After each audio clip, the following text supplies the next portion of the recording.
현대자동차, 기아가 미국에서 대규모 리콜 리스크에서 벗어났습니다. 지난해 말 현대차, 기아가 브레이크액 누유 관련 대규모 리콜 조사를 받는다는 소식이 전해졌는데요. 미 당국은 차량 브레이크액 누출이 화재로 이어질 수 있다며 현대차, 기아가 지난 2016년부터 시행한 리콜에 대해 조사를 진행했는데요. 그 결과가 나왔습니다. 미국 도로교통안전부 NHTSA는 현지 시간 2일 양사 520만여 대 차량 브레이크액 누유 리콜 청원에 대한 조사 결과 리콜 기준에 부합하지 않는다고 판단했습니다. 모든 데이터를 검토했지만 리콜 청원에서 주장하는 제조사 측 결함을 뒷받침할 증거를 찾지 못했다는 입장입니다. NHTSA는 최초 차량 구매 이후 첫 번째 오일 교환이 이루어지기 전까지는 브레이크액 누유에 따른 엔진 멈춤 현상은 발견되지 않았다며 오일 교환 서비스 중 새 게스킷을 장착하는 과정에서 작업자가 기존 배수 플러그 게스킷을 제거하지 못해 생긴 일이라고 설명했습니다. 모두 오일 교환 서비스 중 적절한 유지관리 절차를 따르지 않아 생긴 사고라는 겁니다.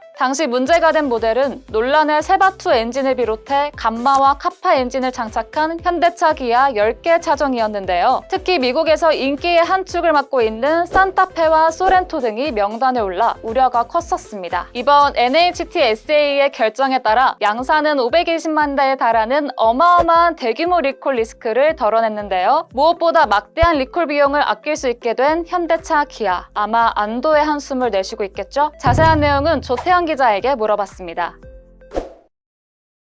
이번 주인공은 현대 기아차입니다. 현대 기아차가 미국에서 리콜 리스크가 있었거든요. 브레이크액이 누유된다 라는 청원이 있었던 건데요. 미국 쪽에서 조사를 했습니다. 미국 도로교통안전국 쪽에서 2022년부터 조사를 해가지고 결론을 내렸는데 리콜 기준에 부합하지 않는다라는 결론이 나온 겁니다. 그러니까 제조사 쪽의 결함이라는 주장을 받아들일 수 없다는 거예요. 문제가 된 차종이 총 10개였는데요. 그렇다 보니까 이게 520만 대가 됩니다. 이게 얼마나 많은 물량이냐? 지난 7년 동안 진행한 리콜의 80%에 해당하는 물량이라고 해요. 그러니까 이번 결정으로 상당한 비용을 아낄 수 있게 됐다. 오늘 전해드릴 내용은 이 리콜 자체에 대한 내용이라고 봐주시면 되겠습니다. 리콜이라는 거는 기업에서 소비자에게 판매한 제품에 문제가 있거나 문제가 발생할 가능성이 있을 때 이거를 무상으로 수리해주거나 교체해주는 그런 제도를 말합니다. 국내에서는 소비자 기본법이 근거 법령이고요. 그 외에도 제품에 따라서 주관부처나 근거 법령이 다 다른 상황입니다. 리콜에는 보시는 것처럼 자발적인 리콜, 강제적인 리콜이 있어요. 당연히 이런 리콜들은 기업 입장에선 반가운 일이 아닙니다. 일단은 무상수리니까 기본적으로 돈이 들 수밖에 없죠. 문제가 된 부품을 수거해서 처리하는 비용, 그리고 개선한 부품을 만드는 비용, 이거를 서비스해주는 비용, 이런 것들이 다 돈입니다. 거기다 이런 것들을 소비자에게 알리고 그리고 서비스하는 것들, 이런 것들도 다 번거로운 과정일 수밖에 없습니다. 하지만 이 리콜을 어떻게 진행하냐에 따라서는 극적으로 기업의 이미지가 반전되는 경우도 있습니다. 바로 타이레널 리콜 사건입니다. 1982년 미국에서 발생한 사건입니다. 시카고 지역에서 발생을 했는데요. 타이레놀을 복용한 사람들이 사망하는 사건이 벌어진 겁니다. 유력한 용의자를 최근에 찾긴 했는데 결국에 이 용의자가 사망하는 바람에